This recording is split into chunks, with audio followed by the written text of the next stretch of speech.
ஹல்லேலூயா.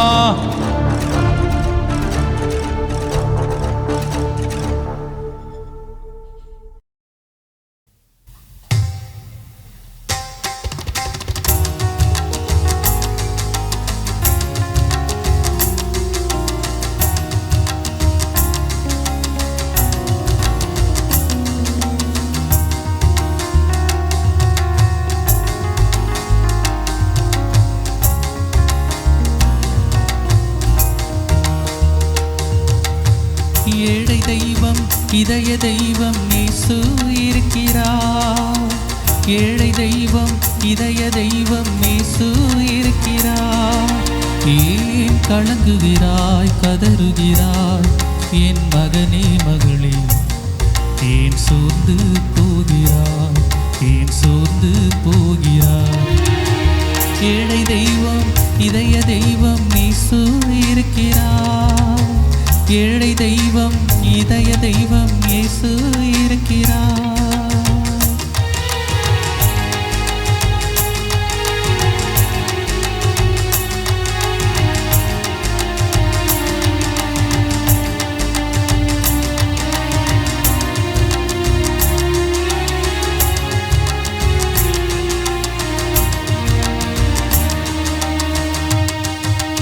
ஜபங்களை கேட்கும் கர்த்தர் அல்லவா? அவர் ஜெயத்தை கொடுக்கும் தேவன் அல்லவா? ஜபங்களை கேட்கும் கர்த்தர் அல்லவா? அவர் ஜெயத்தை கொடுக்கும் தேவன் அல்லவா? தோல்விகள் எல்லாம் ஜெயமாய் மாறும், நிந்தைகள் எல்லாம் புகழாய் மாறும். தோல்விகள் எல்லாம் ஜெயமாய் மாறும், நிந்தைகள் எல்லாம் புகழாய் மாறும். ஏழை தெய்வம் இதய தெய்வம் இயேசு இருக்கிறார். ஏழை தெய்வம் இதய தெய்வம் இயேசு இருக்கிறார்.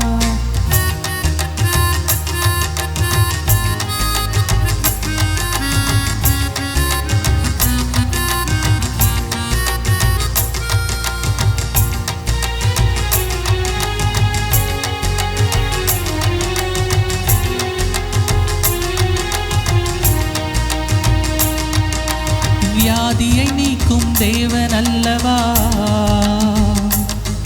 அவர் வறுமையை போக்கும் வல்லல் அல்லவா? வியாதியை நீக்கும் தேவன் அல்லவா? அவர் வறுமையை போக்கும் வல்லல் அல்லவா? பலவீனமெல்லாம் பலனாய் மாறும், சுகவீனமெல்லாம் சுகமாய் மாறும். பலவீனமெல்லாம் பலனாய் மாறும், சுகவீனமெல்லாம் சுகமாய் மாறும். ஏழை தெய்வம் இதய தெய்வம் இயேசு இருக்கிறார். ஏழை தெய்வம் இதய தெய்வம் இயேசு இருக்கிறார்.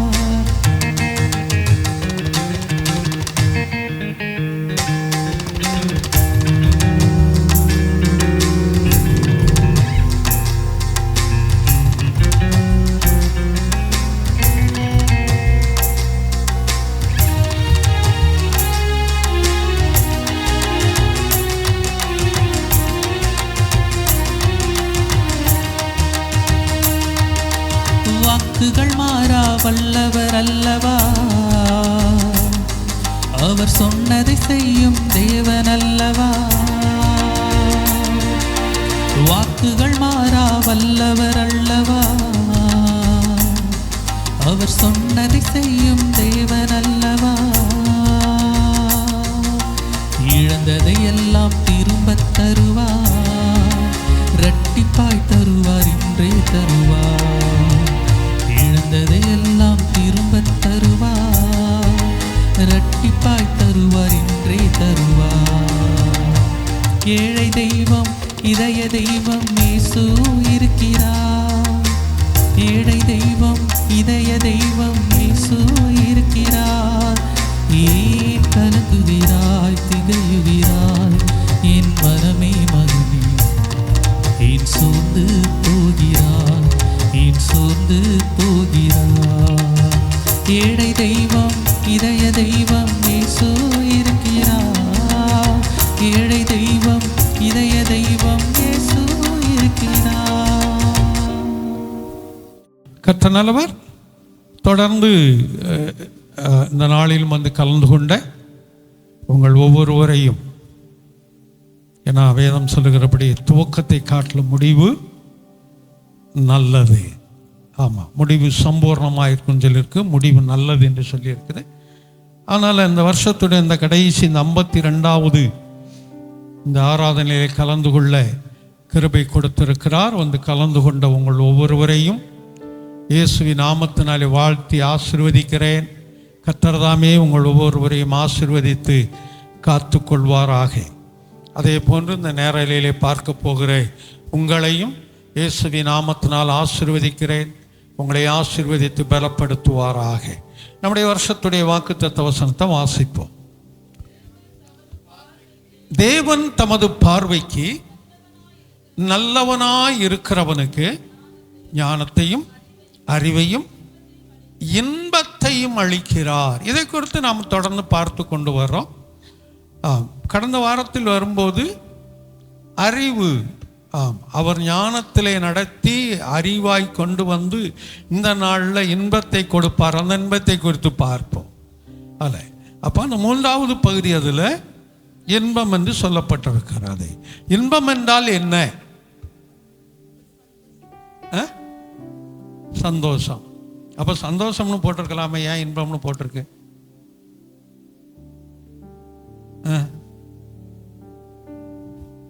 இன்பம், சந்தோஷம், மகிழ்ச்சி இல்லையா? இந்த இன்பம்னுக்கு நிறைய பேருக்கு பேர் இருக்கும். அது வந்து ஒரு காமன் பொது பெயர். அது பெண்களுக்கு இருக்கும், ஆண்களுக்கு இருக்கும். இன்பம் என்று மட்டும் வச்சுருப்பாங்க.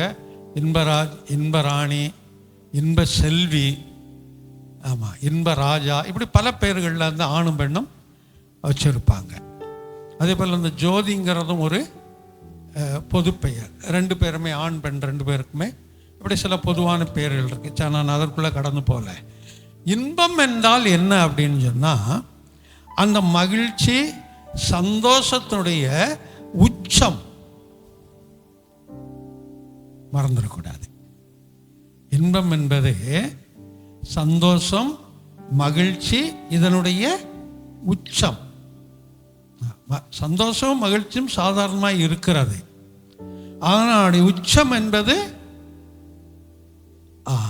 அதுக்கு பேர் தான் இன்பம் என்று சொல்லுவது. அப்போ கர்த்தர் இங்கே சந்தோஷத்தைன்னு போட்டிருக்கலாம், மகிழ்ச்சின்னு போட்டிருக்கலாம். ஆனால் அதிலிருந்து கிடைக்கக்கூடிய அந்த ஒரு மேலான அந்த ஒரு உச்சத்தை நமக்கு கொடுக்கிறார். அந்த சந்தோஷத்துடைய களிப்பு, வேதத்தில் களிப்புன்னு சில இடத்துல வாசிக்கிறோம். அதுதான் இன்பம் என்று பெயர். அப்போது இந்த இன்பம் எப்படி நமக்கு வரும் அப்படிங்கிறத ஒரு சில காரியங்கள் உங்களோடு கூட பகிர்ந்து கொள்கிறேன். இன்பம் என்றால் என்ன அப்படிங்கிறத நம்ம தெரிந்து கொண்டோம். இன்பம் என்றால் என்ன? சந்தோஷத்துடைய உச்சகட்டம். ஆமாம், இப்போ படிக்கவே இல்லை, பரீட்சையே எழுதலை, ஆனால் பாஸ் போட்டாங்க, கொரோனா வந்துருச்சுன்னா எப்படி இருக்கும்? எப்படிப்பா இருக்கும்? ரொம்ப சந்தோஷமாக இருக்கும். அதுக்கு மேலே ஆமாம், அவங்களுக்கு மட்டும் கொரோனா வந்துச்சு, எங்களுக்கு வரலையே, எங்களுக்கு அது மாதிரி பாஸ் போட்டால் எப்படி இருக்கணும், அப்படி வேறு வேதனை ஒரு பக்கம் இருக்கும் இல்லை. இன்னொரு பக்கம் பரீட்சை எழுதுனாங்க, அவங்களுக்கே சந்தேகம் பாஸ் ஆகுமான்னு, ஆனால் பாஸ் பண்ணிட்டாங்க அப்படின்னா எப்படி இருக்கும் தெரியுமா? அவங்களுக்கு தலைகால் புரியாது. எனக்கே நம்பிக்கை இல்லை, நான் பாஸ் பண்ணிட்டேனா. அந்த சந்தோஷத்துடைய உச்சங்கள் அதுதான். சரி, இப்போது அந்த சந்தோஷம் எப்படி வரும், எதினால் வரும் அப்படிங்கிறத ஒரு சில வசனங்களை உங்களுக்கு சொல்லி கடந்து போக விரும்புகிறேன். எடுத்தவங்க வாசிங்க. பிரசங்கி 11:7. வெளிச்சம் இன்பமும் சூரியனை காண்பது கண்களுக்கு பிரியமுமானது அப்படின்னு வாசிக்கிறோம். எழுத்தின்படி வெளிச்சம் என்னவா? இன்பம். அப்போ இன்பத்திற்கு கொஞ்சம் குறைஞ்ச பகுதி என்ன? சந்தோஷம், இல்லைன்னா மகிழ்ச்சி. அப்போ இந்த இன்பம் வர வேண்டும் என்றால் சந்தோஷம் மகிழ்ச்சியும் இருக்க வேண்டும். அது இருந்தால் தான் இன்பமே வரும். அப்போது இந்த வெளிச்சம் என்னவாய் இருக்கிறது? இன்பமாய் இருக்கிறது. அதில் அடங்கினது சந்தோஷம், மகிழ்ச்சி, இல்லையா? அப்போ இந்த வெளிச்சம் எப்படி சந்தோஷமாக மாறும், இல்லை எப்படி மகிழ்ச்சியாய் மாறும், எப்படி இன்பமாய் மாறும்? பொதுவாக வெளிச்சம் இல்லையா, எப்படி மாறும்? அது இருட்டில் இருக்கிறோம், சந்தோஷம். அதான் என்ன சந்தோஷம்? எப்படி? அது எல்லா வேலைகளையும் நாம் செய்ய முடியும். இன்றைக்கு மனிதனுக்கு படைக்கப்பட்ட காலங்கள் என்று கால நேரங்களில் வரும்போது, பகல் மனிதனுக்கென்று அவனுடைய உழைப்புக்கென்று உருவாக்கப்பட்ட ஒன்று, இரவு அவருடைய ஓய்வுக்கென்று உருவாக்கப்பட்ட ஒன்று. ஆனால் காலப்போக்கில் அது வேலைக்கு அது இரவு பகல் என்று வேலைகளை பிரித்து வைத்தாங்க. இரவு செய்கிற வேலை, பகல் செய்கிற வேலைன்னு பிரித்து வச்சாங்க. அது எப்படி இருந்தாலும் நீங்கள் பார்த்தீங்கன்னு சொன்னால், நம்முடைய சரீர அந்த சுழற்சி பகலில் வேலை செய்து இரவில் ஓய்வு எடுக்கிறது போல இருக்காது. என்னதான் அவங்க இரவில் வேலை செஞ்சுட்டு பகலில் வந்து ஓய்வு எடுத்தாலும் சரீரம் அதை ஏற்றுக்கொள்ளாது. அது நிமித்தம் சில பிரச்சனைகள் அவர்களுக்குள்ள இருந்து கொண்டே தான் இருக்கும். ஏனென்றால் தெய்வத்துடைய படைப்பு மனிதனுக்கு பகல் தன்னுடைய தொழில்களை செய்வதற்கும் இரவு அவன் ஓய்வெடுப்பதற்கும் அதற்கு ஏற்றாற் போல தான் நம்முடைய சரீர அமைப்புகள் உண்டு. அதை அந்த சயின்டிஃபிக்காக சொல்லும்போது சில டாக்டருங்க சொல்கிறாங்க, பகலில் மனிதனுடைய ஒவ்வொரு சரீர அவயவங்களும் எப்படி இயங்கும், இரவுல நம்முடைய சரீர அவயவங்கள், மூளை இல்லை கிட்னி, நம்முடைய கல்லீரல் இல்லை நம்முடைய வயிற்று பகுதி, இதெல்லாம் எந்தெந்த நேரத்தில் எப்படி இயங்கும் என்னதை அவங்க ஒரு கணக்கு போட்டு சொல்கிறாங்க. இது இரவுல விழிக்கும் போது அது மாறிடும். அது பல பிரச்சனைகளை நமக்கு என்ன செய்யும்? உருவாக்கும். அப்போ இங்கே வரும்போது இந்த இருள் பொதுவாய் நமக்கு அதை கொண்டு வரக்கூடியது, மகிழ்ச்சியை கொடுக்கக்கூடியது. வெளிச்சம், நான் இருள் சொன்னோம். இருள் சிலருக்கு வந்து மகிழ்ச்சியை கொடுக்கக்கூடியது. யாருக்கு? நைட் டியூட்டி போகிறவங்களுக்கா? திருடுறவங்களுக்கு. ஒரு பையன் கேட்டான் அப்பாட்டேப்பா, ஸ்கூல் ஃபீஸ் கட்டணும்ப்பா. எவ்வளோடா? 1000 ரூபா கட்டணும்ப்பா. சரி பொருடா, பேங்கெல்லாம் மூடட்டும் எடுத்தாரேன்.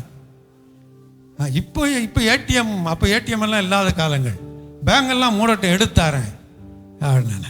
பேங்க் முடியாச்சுன்னா அவன் எப்படி எடுத்து கொடுப்பான்? திருடி தான் கொடுக்கணும். அப்போ அவன் தொழில் திருட்டு.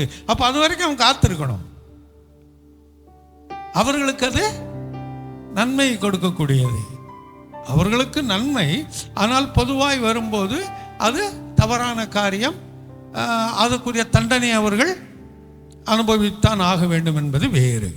அப்போ பொதுவாகவே இந்த வெளிச்சம் நாம் எந்த வேலைகளை செய்வதற்கானாலும் சரி, நம்முடைய வேலைகள் தொழில்களை செய்வதற்கு, படிப்பதற்கு, பயணங்களுக்கு, இதற்கெல்லாம் நாம் இடறி போகாதபடி நாம் சிறப்பாக இருந்து செய்ய வேண்டும் என்றால் பகல் நமக்கு தேவை. சில நேரம் வீட்டுகளில் சொல்லுவாங்க, இல்லை வேலை செய்கிற இடத்துல சொல்லுவாங்க, இதெல்லாம் பகல் பொழுதான கண்ணை எங்கே வச்சுட்டு செய்கிற, பார்த்து செய்ய மாட்டியா? எந்த வேலையோ ஏதோ எந்த வேலையாக இருந்தாலும் பகல் பொழுது தானே, வெளிச்சம் தானே இருக்குது, ஏன் இப்படி பண்ணிக்கிட்டு இருக்கிற, நல்லா பண்ண மாட்டியான்னு திட்டுவாங்க. அது வேறு. அப்போ இந்த வெளிச்சம் வரும்போது அது எதை கொண்டு வருகிறது? இன்பத்தை கொண்டு வருகிறது. அதனால்தான் ஏசாயா 53:8 வரும்போது, அதை வாசிங்க.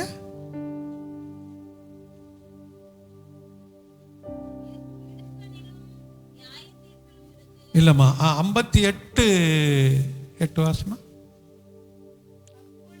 அப்பொழுது விடியற்கால வெளுப்பை போல, அப்பொழுது விடியற்கால வெளுப்பை போல, இப்போ இருக்கிற மாதிரின்னு வைங்களேன், அப்படியே அந்த காலை நேரத்தில் வரக்கூடியதான ஒரு சூரியன். அது சரீரத்துக்கு இதமாக இருக்கும், மனதுக்கு ஒரு ரம்மியமாக இருக்கும். அதுதாங்க சொல்கிறாரு, விடியற்கால வெளுப்பை போல உன் வெளிச்சம் எழும்பி சுகவாழ்வு சீக்கிரத்தில் துளுக்கும். அல்லேலூயா. அப்போ அந்த வெளிச்சம் வரும்போது அங்கே என்ன நன்மை வருது? சுகவாழ்வு துளிர்க்க ஆரம்பிக்கிறது, ஒரு சுகத்தை கொடுக்கிறது. நேற்றைக்கு ஒரு 3வது வருஷ நினைவு நாளுக்கு செய்தி கொடுக்கும்படியாய் கடந்து போயிருந்தேன் வடபழனிக்கு. ஏன்னா அந்த அம்மாவை நான் தான் அடக்கம் பண்ணேன். அதனால் அங்கே போயிருந்தேன். முடிச்சுட்டு கீழே வரும்போது நான் வேற ஒரு பாஸ்டர், வேற ஒரு அம்மா, ஒரு 25-30 வயசுக்குள்ளே இருக்கணும், ஒரு சகோதரி. அது தலையெல்லாம் பட்டை நிறையா போட்டு இந்த சிவப்பு கயிறு மஞ்சள் கயிறுலாம் கழுத்தில் போட்டுக்கிட்டு தான் எங்கள் கூட தான் வந்தாங்க. சின்ன அது இறங்கி வெளியில் வந்து கொஞ்சம் நடக்கும்போது, ஐயா எனக்கு கொஞ்சம் ஜெபம் பண்ணுங்கன்னாங்க. ஜெபம் பண்ணும்போது எனக்கு ரொம்ப வியாதி இருக்குது சரீரத்தில், அது மாறுறதுக்காக ஜெபம் பண்ணுங்க. ஏன்னா நீங்கள் ஜெபம் பண்ணும்போது நான் உங்களையே பார்த்துக்கிட்டு இருந்தேன். ஏன்னா அவங்களுக்கு செய்தி கொடுத்ததுன்னு சொல்ல தெரியல, பிரசங்கம் என்று சொல்ல தெரியல. அதனால் நீங்கள் செய்தி கொடுக்கும்போது நான் பார்த்துக்கிட்டே இருந்தேன். அதனால் உங்கள்கிட்ட ஜெபம் பண்ணணுன்னு எனக்கு ஒரு எண்ணம் இருந்துச்சு. அதனால தான் உங்கள் கூட லிப்பில் நான் வந்துட்டேன் அப்படின்னாங்க. நான் ஒரு சின்ன சந்தை அங்கேயே நின்று அந்த நான் அவங்க தலையில் கை வச்சு ஜெபம் பண்ணேன். சர்ச்சுக்கிட்ட ரொம்ப சந்தோஷம்னு போய்கிட்டே இருந்தாங்க. அப்போது அந்த சகோதரிக்கு என்னன்னு தெரியாது, என்ன பிரச்சனைன்னு தெரியாது. ஜபிக்கணும்னு என்கிட்ட தோணியிருக்கு, நான் ஜெபம் பண்ணியிருக்கேன். கர்த்தர் அந்த சகோதரிக்கு விடுதலையை கொடுப்பார். இப்போ என்ன இங்கே சொல்ல வரேன்னு சொன்னால், அந்த இருள், பலவீனம் என்ற ஒரு இருள், போராட்டம் என்ற ஒரு இருள், வறுமை என்ற ஒரு இருள், வேலைகள் இல்லாத இருள், தொழில்கள் இல்லாத இருள், இப்படி பல இருள்கள் நம்முடைய வாழ்க்கையில் நம்மை கவ்விக்கொள்ளுகிறது, நம்மை சூழ்ந்து கொள்ளுகிறதுன்னு நான் சொல்லலை. நான் என்ன சொன்னேன்? கவ்விக்கொள்ளுது. சூழ்ந்து கொள்றதுக்கு கவ்விக்கொள்றதுக்கு வித்தியாசம் இருக்குது. கவ்விக்கொள்றதுனா என்ன? பிடித்து கொள்வது. அப்படித்தான் நம்ம இருக்கிறோம். ஆனால் அப்படி இருந்தாலும் அதில் விழுங்குறதுக்கு கர்த்தர் நம்மை அனுமதிக்கலை. லேலூயா. அதில் விழுங்கப்படுறதுக்கு கர்த்தர் நம்மை அனுமதிக்கலை. கர்த்தர் நம்மை முற்றிலும் பொறுப்படுத்திக் கொண்டவர். அப்போ இங்கே வரும்போது அந்த இருள் அதெல்லாம் மாறி சுக வாழ்வு சீக்கிரத்தில் துளிர்க்கும். இன்னும் 2 நாள் இருக்குது, நாளைக்கு நாளை கழிச்சும் இருக்குது. இந்த 2 நாளுக்குள்ள ஒரு அற்புதம் கர்த்தர் நமக்கு செய்வார். ஏன்னா அவருக்கு நாளோ நேரங்களோ முக்கியம் கிடையாது. ஒரு நொடி போதும் அவருக்கு அற்புதம் செய்வதற்கு, ஒரு நிமிஷம் போதும் அற்புதம் செய்வதற்கு. அந்த எலியாவுனுடைய காரியத்தில் பார்த்தீங்கன்னு சொன்னால், தேசத்தில் மழை இல்லை, மழையே இல்லைன்னு கலங்கி கொண்டிருக்கிறாங்க. வேலைக்காரனை போய் பாரு, ஏதாவது கடல் மட்டத்தில் தெரியுதான்னு சொல்லி மலை மேலே நிற்கிறான். ஒன்றும் தெரியல, ஒன்றும் வரல. இல்லை நல்லா போய் பாரு, ஒன்றும் வரல. 7வது முறை வந்து சொல்கிறான், கையளவு மேகம் வருது.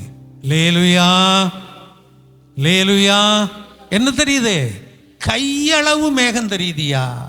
அவன் சொல்கிறான், ராஜாவை உடனே வெகு வேகமாய் அவனை ரதத்தை கட்டி தேசத்திற்கு போகச் சொல், ஏனென்றால் பெரும் மழை வரப்போகிறது, அவன் பயணத்திற்கு தடையாயிருக்கும், போகச் சொல் அப்படின்றான். எந்த அளவு மேகம்? கையளவு மேகம். அது பெரும் மழையை கொண்டு வந்தது. ஆனால் அந்த ராஜா எந்த அளவுக்கு அவன் வேகமாய் ரதத்தில் போனானோ அதை காட்டில் வேகமாய் இந்த தீர்க்கதரிசி முன்னால் ஓடினான் என்று வேதத்தில் வாசிக்கிறோம். அப்போ நம்முடைய வாழ்க்கையில் ஒரு கையளவு மேகத்தை கர்த்தர் இந்த 2 நாளில் கொடுக்க அவரால் முடியும். ஒரு வருஷங்கிறது பெரிதில்லை. இந்த 2 நாட்களுக்குள்ள கையளவு மேகத்தை கொடுக்க முடியும். அந்த கையளவு மேகம் நமக்கு எதை கொண்டு வரும்? பெரும் மழையை கொண்டு வரும். இது எழுத்தின்படி மழையை நான் சொல்ல வரல.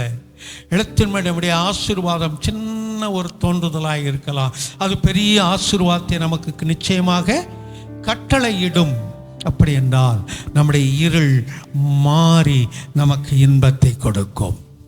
புதிய ஏற்பாட்டுக்குள்ள வரும்போது இயேசுவானவர் சொல்லுகிறார், நானே வழியும் சத்தியும் ஜீவனுமாய் இருக்கிறேன். இன்னொரு இடத்துல வரும்போது நானே உலகத்திற்கு ஒளியாய் இருக்கிறேன். இன்னொரு இடத்துல வரும்போது நான் உலகத்திற்கு வெளிச்சமாய் இருக்கிறேன்.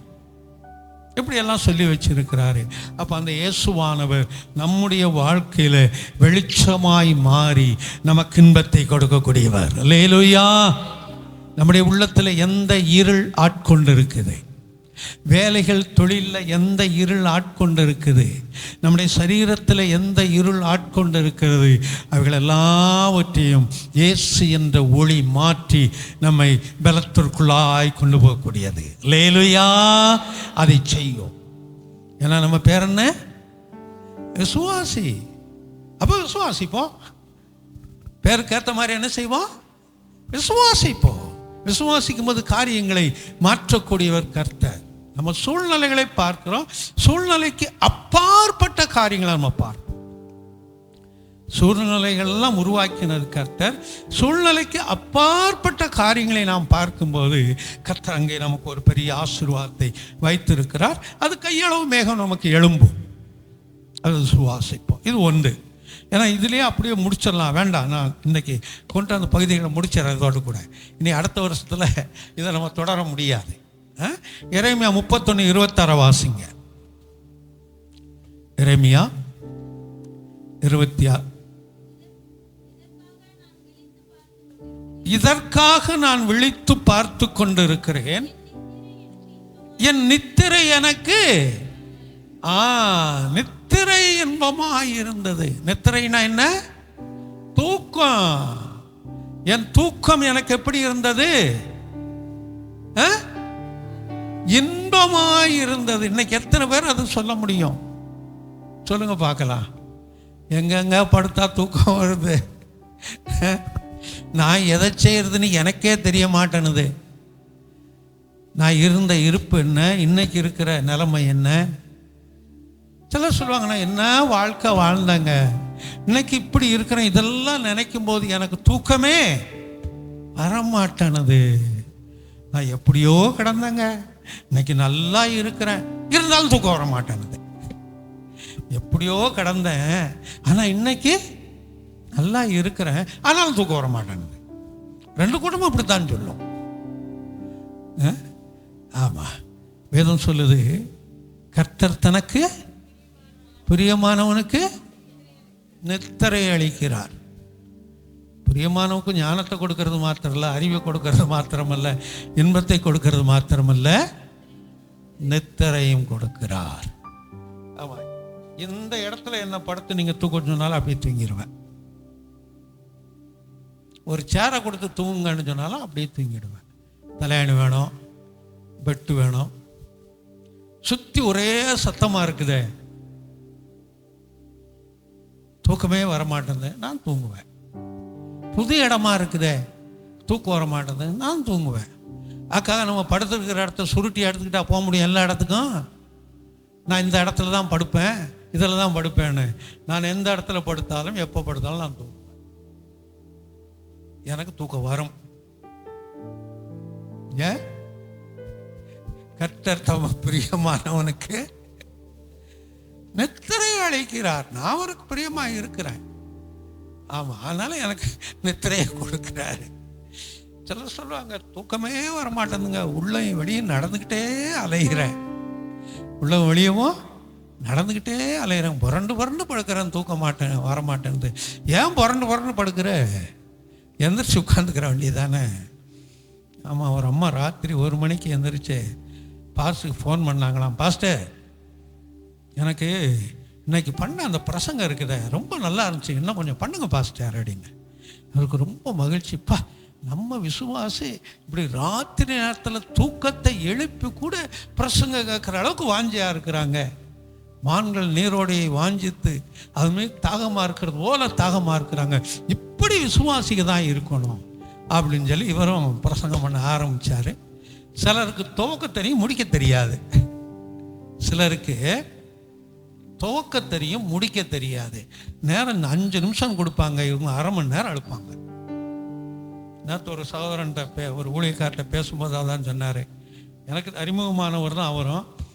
யா அவரை தாங்க கூப்பிட்டுருக்குறாங்க, அவர்கிட்ட அரை மணி நேரம் கேட்டால் 1.5 மணி நேரம் பேசுவார். அதனால் கூப்பிட்டவங்கள்ட்ட நான் சொல்லியிருக்கிறேன், அவர்கிட்ட முதல்ல டைம் சொல்லுங்கன்னு. நம்ம வீட்டு ஜபம் நம்ம வைக்கிற நேரம் என்ன? 7 to 8, அதான் மாலையில் 7 to 8, 7லேருந்து 8 மணி வரைக்கும் தான் நம்ம வீட்டு ஜபம். கூடுமான வரைக்கும் அதுக்கு மேலே போகாது. இதுதான் டைம் நமக்கு. அவர் வீட்டு ஜபம் வைக்கிறது 10 மணியா, 9 மணிக்கு மேலே தான் வீட்டில் இருந்து போவாங்களாம். இல்லை 9 வரைக்கும் போகலாம், 10-10:30 தான் வீட்டு ஜபமா. ஃபோன் பண்ணால் வீட்டு ஜபத்தில் இருக்கிறேன் பாரு. அது எப்படின்னு அது தெரியல. அப்படி இன்னும் கொஞ்சம்னா நைட் ப்ரேயர் கொண்டு போயிடலாம் 1 மணி வரைக்கும். சிலருக்கு துவக்க தெரியும், முடிக்க தெரியாது, போயிட்டே இருப்பாங்க. துவக்கிறது லேசு, முடிக்கிறது கடினம். ஆனால் முடிக்கிறது தான் சரியாக இருக்க வேண்டும். ஆமாம், பின்ன நான் எப்படி துவக்கிறேன் எப்படி முடிக்கிறேங்கிறத நான் சொல்லி உங்களுக்கு தெரியணுங்கிறது இல்லை. ஆமாம், வாட்சை பார்க்காமலே இருந்தால் அந்த முடிச்சேன்னா கரெக்டாக அந்த நேரம் இருக்கும், எனக்கு தெரியும் இந்த நேரம்தான் ஆயிருக்கிறதுன்னு சொல்லி. அப்போ அந்த நித்திரை, அந்த தூக்கம் அது இன்பமாயிருக்கும். தொடர்ந்து அதை வாசிப்போம். அதே வசனம் 26. விழித்து பார்த்து கொண்டிருந்தேன், என் நித்திரை இன்பமாயிருந்தது. இந்த நித்திரை இன்பமாய் இருக்கணும்னு சொன்னா எப்போ அப்படிங்கிறத இங்க கோடிட்டு சொல்றாரு. ஒருவனுடைய நித்திரை, ஒருவனுடைய தூக்கம் சுகமாய் இருக்க வேண்டும் என்றால் எப்பொழுது என்று அதுக்கு மேல உள்ள வசனத்தை வாசிக்கிறோம் பாருங்க. 25. நான் விடாய்த்த ஆத்துமாவை சம்பூர்ணமடைய பண்ணி தொய்ந்த எல்லா ஆத்துமாவையும் நிரப்புவேன். இது தேவன் சொல்லக்கூடிய வாக்குத்தத்தமான வார்த்தைகள். அதை சொல்லிட்டுத்தான் சொல்றாரு. மேல வரும்போது 2 காரியத்தை சொல்றாரு. முதலாவது என்ன சொல்றாரு? விடாய்த்த ஆத்துமாவை சம்பூர்ணமடைய பண்ணுவேன். விடாய்த்த ஆத்துமானா என்ன? இப்ப தாகம் எடுத்து வறண்டு கிடக்குற நாக்கு வாயும், அதான் விடாய்த்தது. அப்ப அந்த அளவுக்கு ஒரு காரியத்தின் மீது வாஞ்சியாய் தாகமாய் இருக்கும்போது அதை அவர்களுக்கு வாய்க்க பண்ணுகிறேன். அதை சொல்லிட்டு அடுத்த வரியில தொய்ந்த ஆத்துமாவை, தொய்ந்த ஆத்துமாவின் அர்த்தம் என்ன? சோர்ந்து போன ஒரு ஆத்துமாவை, பலவீனமான ஒரு ஆத்துமாவை, கஷ்டத்தில் இருக்கக்கூடிய ஒரு ஆத்துமாவை நான் நிரப்புவேன். அப்ப நன்மையை அவர்களுக்கு கொடுக்கிறேன்னு சொல்றாரு. அப்படி சொல்லிட்டு கீழே வரும்போது தான் என்ன சொல்றாரு? இதற்காக நான், எதற்காக? எதற்காக? நன்மையை செய்யும்படி. ஆமா, விடாய்த்தவங்களுக்கும் சோர்ந்து போனவங்களுக்கும் நன்மையை செய்யும்படியாய் நான் என்ன செய்தேன்? விழித்து பார்த்து கொண்டிருந்தேன். அல்லேலூயா. அதாங்க சொல்றாரு. அப்படி பார்த்து கொண்டு இருக்கும்போது என் நித்திரை எனக்கு இன்பமா இருந்தது. அப்ப 2வது இந்த இன்பம் எப்ப கிடைக்குது? தூக்கத்தில் கிடைக்குது இல்லையா? இந்த தூக்கத்தில் எப்படி இருந்தா தூக்கத்தில் கிடைக்கும்? நன்மையை நன்மையை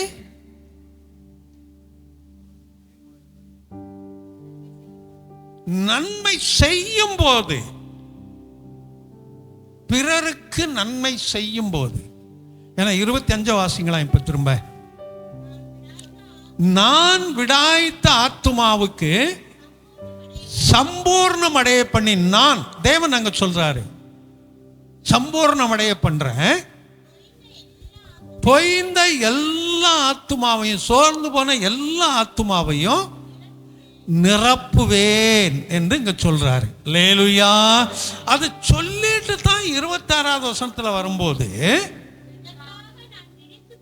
இதற்காக நான் விழித்து பார்த்திருந்தேன். எந்த ஆத்துமா தொய்ந்து போய் கிடக்குது, எந்த ஆத்துமா விடாய்த்து போய் கிடக்குது, யாருக்கு என்ன நன்மை செய்ய முடியும், யாருக்கு எந்த நன்மை செய்ய வேண்டும் என்று நான் விழித்து பார்த்து கொண்டிருந்தேன். சொல்லிட்டு என் நித்திரை எனக்கு இன்பமாயிருந்தது. இதை தேவன் சொல்றாரு இங்க.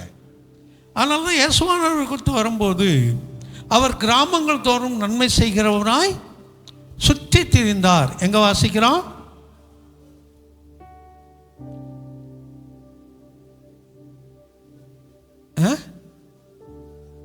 ஏதோ சத்தம் அந்த மாதிரி இருந்தது. சரி, வீட்டில் போய் தேடிக்கங்க. அப்போஸ்தலர் 1 10 வரைக்கும் வாசிக்கங்க, போதும். 10:38 நினைக்கிறேன். பாருங்க, சரி, நீங்க வீட்டில் வாசிச்சுக்கங்க. அப்போ பிறருக்கு நன்மை செய்யும் போது நமக்கு கர்த்தர் சுகமான நித்திரையை கொடுக்கிறார். ஆனால் சிலர் சொல்லுவாங்க, சிலரை பற்றி சொல்லும்போது மற்றவங்களுக்கு ஏதாவது ஒரு தீங்கு செய்யலான்னு சொன்னால் அவங்களுக்கு அன்னைக்கு என்ன செய்யாது, தூக்கமே வராதுங்க.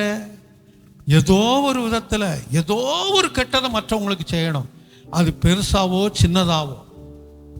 ஆமாம், ஏதோ ஒரு பாதிப்பு ஒன்றை செஞ்சால் தான் உங்களுக்கு என்ன வருமா, தூக்கம் வரும்னு சொல்லுவாங்க.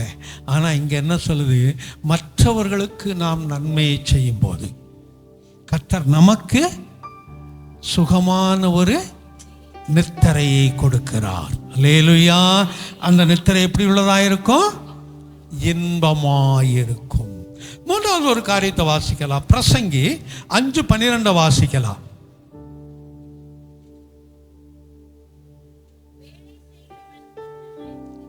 வேலை செய்கிறவன் கொஞ்சமாய் புசித்தாலும் அதிகமாய் புசித்தாலும் அவன் நித்திரை இன்பமாயிருக்கும். யாரு வேலை செஞ்சுட்டு வரோம், எவ்வளவு சாப்பிட்றாங்கிற பிரச்சனை கிடையாது. கஷ்டப்பட்டு கடினமாய் உழைச்சிட்டு வராங்கன்னு சொன்னால் அவங்கள பார்த்தீங்கன்னா எவ்வளவு சாப்பிட்றாங்கலாம் கிடையாது. கொஞ்சம் சாப்பிட்டாலும் சரி, இல்லை கொஞ்சம் அதிகமாக சாப்பிட்டாலும் சரி, உடனே படுத்தோன்னு தூங்கிடுவாங்க. நீங்கள் வேணால் அதை பாருங்களேன். ஏன் அப்படி தூங்குறாங்கன்னா அந்த கடின உழைப்பு. சிலர் சொல்லுவாங்க, கொஞ்சம் அதிகம் சாப்பிட்டேங்க, தூக்கமே வரமாட்டேன்னு புரண்டு புரண்டு படுக்கிறேன், தெருவா நடக்கிறேன், தூக்கம் வரமாட்டேன்னுது. ஏன்னா நீ வேலை செஞ்சுட்டு சாப்பிட்டு இருந்தேன்னா தூக்கம் வரும். வேலை செய்யாமல் உட்கார்ந்த இடத்துலையே உட்காந்துக்கிட்டு நீ தின்னுட்டு உட்காந்துக்கிட்டேன்னா பிற எப்படி தூக்கம் வரும்? அதனால தான் டாக்டர் இன்னைக்கு நீ நடக்க மாட்டேன்ற, தெருவா நடான்றான். அன்னைக்கு வேலை செஞ்சாங்க கடினமா. பெண்கள் வீட்டில் அவங்களுக்கு கடினமான வேலைகள் இருந்தது, இன்னைக்கு கடினமான வேலைகள் இல்லை, ரொம்ப குறைவு. ஏனென்றால் அன்னைக்கு அம்மியில் உட்காந்து அரைச்சாங்க. முட்டுக்கு பலன், கைக்கு பலன், இந்த முட்டுக்கு பலன், ஆமாம் கண்ணுக்கு பலன் எல்லாம் இருந்துச்சு. இந்த விரல்களுக்கு நல்ல பலன் எல்லாம் இருந்தது. இன்னைக்கு அம்மினாலே என்னன்னு தெரியாது. ஆமாம், ஆட்டுக்கல் இருந்தது, அது சரீரத்துக்கு முழுவதும் வேலை, அதுவும் கிடையாது. துணி துவைக்கிறது அதுவும் இன்னைக்கு கிடையாது, எல்லாம் மிஷினில் போட்டு. ஆனால் என்ன தான் கையில் துவைக்கிற மாதிரி அந்த மிஷினில் போட்டாலும் இருக்காது. ஏதோ ஒரு திருப்தி, துவைச்சேன் அப்படின்னு சொல்லி, இல்லையா? ஆமாம், நல்லா குனிஞ்சு இந்த இவ்வளோ தான் விளக்குமாறு வச்சுருப்பாங்க, கிடப்பான், நல்லா குனிஞ்செல்லாம் பெருக்குவாங்க. இன்னைக்கு நின்ன இடத்துலையே இப்படியே பெருக்கிட்டு அங்கங்கே மூலையில் குப்பை இருக்கும், அப்படியே பெருக்கிட்டு போவாங்க. இப்போ அதுக்கும் இந்த வேக்யூம் கிளீனர்னு ஒன்று கொண்டு வந்துட்டாங்க. பாத்திரம் கழுவுறதுக்கு மிஷினு, அதில் போட்டு விட்டால் வாஷிங் மிஷின் மாதிரியே அதே பாத்திரத்தை கழுவி காய வச்சு வெளியே கொடுத்துடலாம், அதுக்கும் மிஷினு. இப்படி பெண்களுக்கு சரியா இன்னைக்கு வீடுகளில் வேலை இல்லை.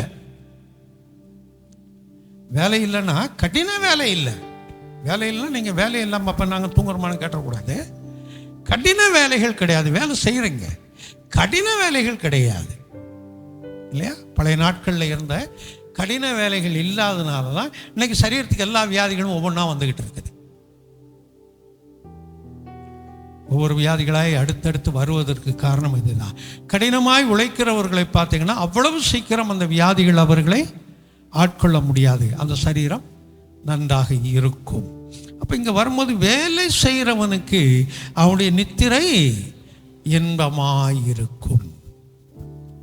அப்போ அந்த வேலை செய்யும்போது நாம் கர்த்தருடைய சமூகத்தில் நிற்க கர்த்தர் நமக்கு கிருபை பாராட்டுகிறார். வேலை என்று சொல்லும்போது உலக வேலை மாத்திரமல்ல, கர்த்தருடைய வேலையும். அதுக்காக மைக் கொடுங்க, என்கிட்ட மைக் கொடுக்கல அப்படின்னா நான் பேசியிருப்பேனே, நான் ஊழியம் செய்திருப்பேன்னு சொல்லக்கூடாது. நமக்கு அருகாமல் இருப்பவர்களுக்கு, நாம் தெரிந்தவர்களுக்கு பயணம் செய்யும் போதோ இருக்கும்போதோ ஒரு வார்த்தையை இயேசு கிறிஸ்துவை குறித்து நமக்கு என்ன நன்மை செய்தாரோ அதை சொல்லுவோம் என்றால் அதே அவர்களுக்கு பெரிய ஒரு ஆசீர்வாதம், அவர்களுக்குள்ள கிரியை செய்யும். சுவிசேஷத்தை அறிவிக்காமல் இருப்பேன் என்றால் எனக்கு ஐயோ என்று வேதம் சொல்லுகிறது. அப்போ வேலையை செய்வன். நமக்கு கொடுக்கப்பட்ட வேலை என்ன? எனக்கு கொடுக்கப்பட்ட வேலை ஊழியம். அதனால தான் எந்த நேரத்தில் யார் கூப்பிட்டாலும் நான் அங்கே கடந்து போகிறேன். அவர்கள் காணிக்க கொடுப்பாங்கன்னு எதிர்பார்த்து போகிறதில்லை. கொடுக்கறத நான் ஏற்றுக்கொள்கிறேன், வேண்டாம் என்று சொல்கிறதில்லை, வாங்கிக்கொள்கிறேன். ஆனால் ஊழியத்திற்கென்று என்னை எந்த இடத்துக்கு எப்போ அழைத்தால் நான் என்ன செய்கிறேன்? போகிறேன். ஆமாம், வெளியில் கூப்பிட்டாலும் சரி, இங்கே கூப்பிட்டாலும் சரி, நான் போகிறேன். ஏன்னா அது கர்த்தர் எனக்கு கொடுக்கப்பட்ட ஒரு வேலை, அவருடைய பணியை செய்வது. அப்போ நம்முடைய வேலைகளில் நாம் உள்ளே உண்மை உள்ளவர்களாய் இருக்கும்போது, நம்முடைய வேலைகளை நாம் சரியாய் செய்யும்போது நம்முடைய தூக்கம் நமக்கு என்னவாய் இருக்குமா? இன்பமாய் இருக்கு. நடைமுறையில் கொஞ்சம் நம்ம செஞ்சு பார்ப்போம். சொல்லிட்டீங்க பாஸ்டர், தூங்குனா அவரே கத்தி எடுத்துட்டு என்ன வரைச்சிக்கிட்டே வராங்க, கண்ணை மூணுனா நான் எங்கே தூங்க முடியும்? விடாத புடின்ட்டே வர்றாங்க. முழிச்சு பார்த்தாங்க, யார் இருக்க மாட்டேன்றாங்க, நான் படுத்து கிடக்கிறேன், என்ன போய் நீங்கள் கேட்குறீங்களே அப்படிம்பாங்க. சாமியால் குழப்பாக்கத்துக்கு போன சமயத்தில் அங்கே ஒரு யானை இருந்துச்சு. அந்த யானை குட்டி வரைச்சிக்கிட்டு வந்திருக்க ஒரு தடவை. அப்போ சைக்கிளில் வருவார், தாறுமாறாக ஓட்டிகிட்டு வந்து சேர்ந்துட்டார். இப்போ அந்த யானையெல்லாம் இல்லை, போயிடுச்சு போல இருக்குல்ல. அதை இவருக்காகவே யானை அனுப்பிச்சிருப்பாங்க. ஆமாம். அப்போது பல விதங்கள். அது ராத்திரி அன்னைக்கு அவருக்கு அந்த யானை வரட்டி இருக்கும். பகலில் வரட்டும், ராத்திரி வரட்டி இருக்கும்.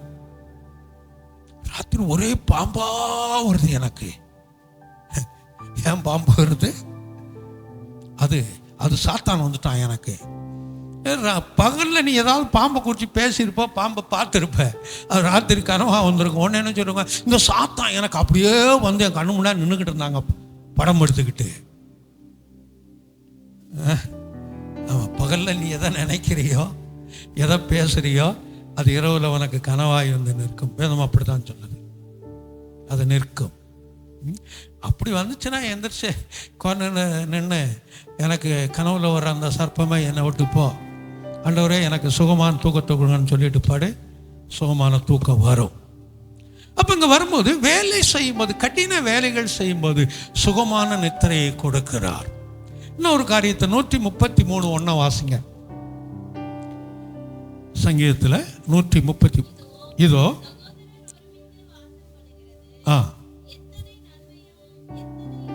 அவ ஒருமித்து வாசம் பண்ணுவது, சகோதரர்கள் ஒருமித்து வாசம் பண்ணுவது. அப்ப சகோதரிகள்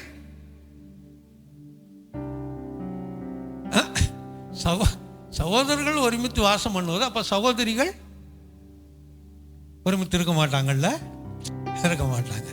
வேதத்தில் ஆணண்டும் இல்லை, பெண்ணண்டும் இல்லை. இல்லை, ஆமாம். இந்த ஒரு மனதோடு வாழக்கூடியது அது இன்றைக்கு இருக்கிற காலகட்டத்தில் ரொம்ப குறைவு.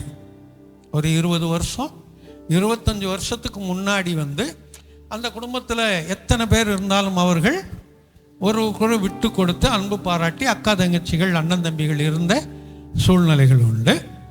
அதில் ஒரு 15 வருஷத்துக்கு பின்னாடி பிறந்தவங்க, 20 வருஷத்துக்கு கூட எடுத்துக்கங்களேன், அதுக்கு பின்னாடி பிறந்தவங்களுக்கு அந்த மனப்பக்குவம் குறைவு. 20 வருடத்திற்கு பின்னாடி பிறந்த அண்ணன் தம்பி அக்கா தங்கச்சிகளுக்குள்ள அந்த ஒரு எண்ணங்கள், அந்த ஒரு பாசத்தோடு இருப்பது மிகவும், இல்லைன்னு சொல்ல வரல, குறைவு. ஆனால் அவர்கள் ஒற்றுமையாய் இருப்பது தான் இன்பம் அப்படின்னு சொல்லியிருக்கு. அந்த நேரம் சண்டை வரும், பிரச்சனை வரும், ஒருத்தருக்கு அடிச்சுக்கிடுவாங்க. ஆனால் அது தனி ஒரு மகிழ்ச்சி. ஆமாம், நாங்கள் 9 பேர் கூட பிறந்தவங்க. 2 பேர் அப்பவே தெரியாது, 7 பேர் இருந்தோம். ஒருத்தர் ஒதுங்கியே இருப்பார், மூத்தவர். மற்றபடி 6 பேர் ஒன்றா தான் இருந்தோம்.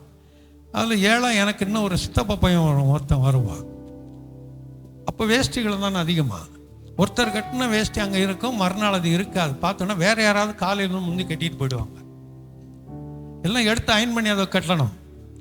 சட்டை என்னுடைய அளவில் தான் தைச்சிருப்போம். 3 பேர் அவங்களுக்கும் சேரும், எனக்கும் சேரும் 4. அதை அங்கே போட்டு வச்சோன்னா யார் வர்றாங்களோ அவங்க எடுத்து போட்டு போயிடுவாங்க.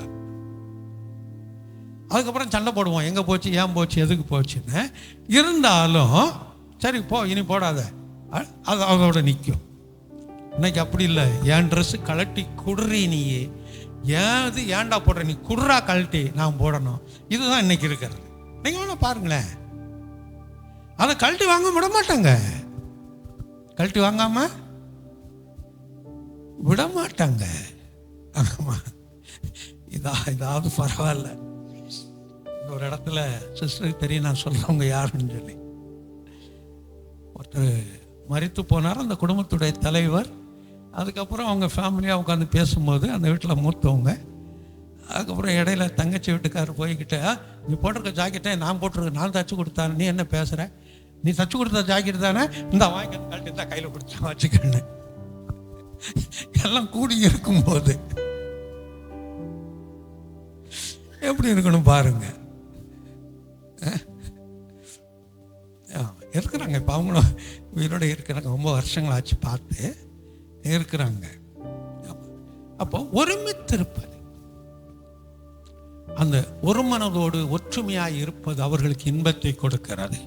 இது ஆவிக்குரிய காரியத்தில் வரும்போது நாம் சபைக்குள்ளாய் வர விசுவாச குடும்பங்கள் ஒருவருக்கொருவர் ஒருமனப்பட்டு ஒருவருக்கொருவர் அன்பு பாராட்டி கடந்து போகும்போது அது நமக்கு ஒரு மகிழ்ச்சியை கொடுக்கக்கூடியதாய் இருக்கும். ஆதியாகமம் 18:12 வாசிப்போம். ஆதியாகமம் 18:12. ஆகையால் உள்ளத்திலே நகைத்து நான் தான் கிளவியும், ஆமா, ஆபிரகாம் முதிர்ந்த வயதுள்ளம் என் ஆண்டவன். இது வீட்டுக்காரன் அழைக்கிற விதம்.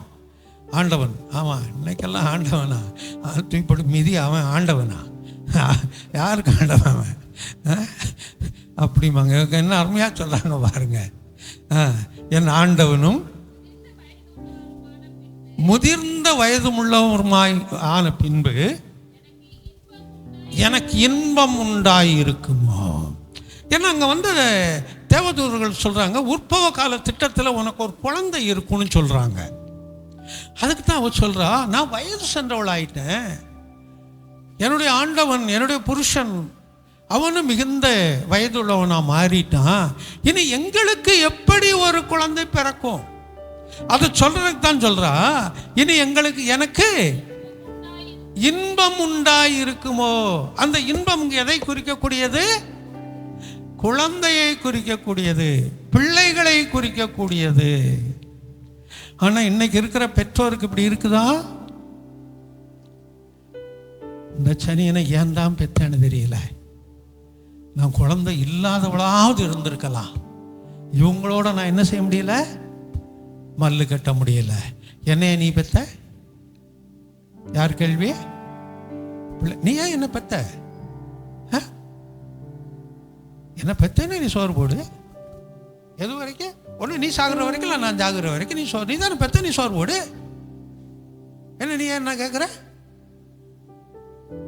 இதுதான் நீங்க பிள்ளையுடைய கேள்வி. அங்க எப்படி இன்பம் இருக்கும்? குடும்பத்தில் வர்ற சில பிரச்சனைகளும் வைத்துக் கொள்ளலாம், அது வேறு. ஆனா இங்க வரும்போது பிள்ளைகள் பெற்றோருக்கு இன்பமாய் இருக்கிறார்கள். இவங்க இன்பமா இல்லாட்டிலும் பரவாயில்லை, துன்பமா இல்லாம இருந்தா சரி.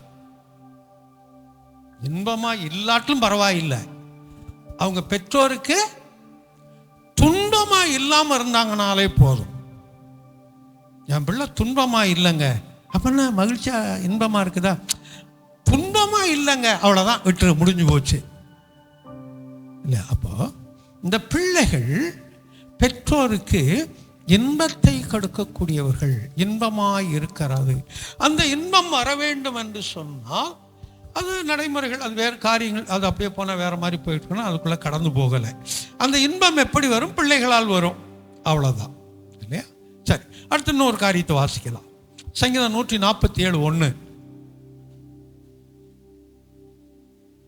140. கர்த்தரை துதியுங்கள், நம்முடைய தேவனை கீர்த்தனம் பண்ணுவது நல்லது, துதித்தலே இன்பமானது. அல்லேலூயா. ஏன் சபையில் ஜெப நேரத்தில் துதிக்க சொல்கிறோம்? அவரை துதிக்கும் போது நமக்கு இன்பத்தை கொண்டு வருகிறது. அவரை துதிக்கும் போது நம்முடைய வாழ்க்கையில் பிரச்சனைகள் மாறுகிறது. அவரை துதிக்கும் போது நம்முடைய கஷ்டங்களை, கவலைகளை, பலவீனங்களை மறந்து கொஞ்ச நேரம் அவரோடு கூட நாம் அவரை துதித்து நாம் மகிமைப்படுத்தும் போது கர்த்தர் நமக்கு ஒரு இன்பத்தை கொடுக்கிறார். அல்லேலூயா. ஆமாம், இந்த இன்பங்கள் நமக்கு வரும். இன்பங்களை நம்ம கர்த்தர் தொடர்ந்து இன்றோடு மாத்திரமல்ல, இந்த வருடத்தோடு மாத்திரமல்ல, வரக்கூடிய ஆண்டுக்கும் இந்த இன்பங்களை நமக்கு என்ன செய்வார்? கட்டளையிடுவார். அவரை துதிக்கும் போது நமக்கு என்ன தேவை என்பதை அவர் அறிந்திருக்கிறார். அதை நமக்கு கொடுக்க போதுமானவராக இருக்கிறார். அப்படி என்றால் முதலாவது இன்பம் எப்படி வரும்?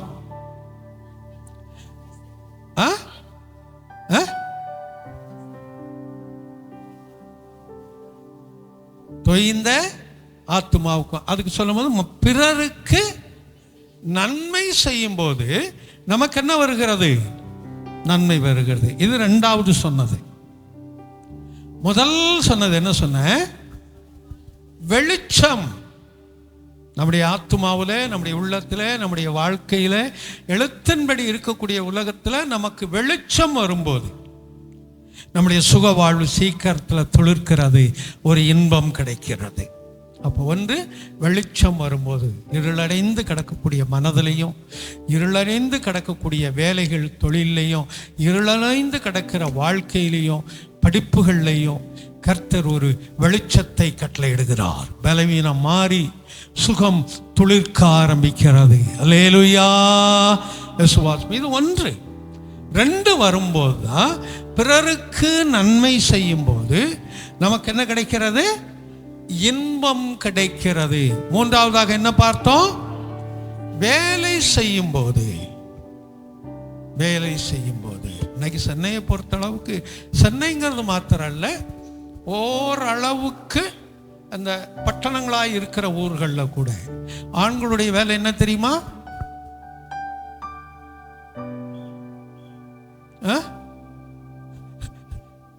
80% வேலை தண்ணி அடிச்சுட்டு தூங்குற வேலை தான். நீங்க என்ன ஓரளவுக்கு அந்த பட்டணமாய் இருக்கக்கூடிய ஊர்களை போய் பாருங்க. காரணம் என்ன தெரியுமா?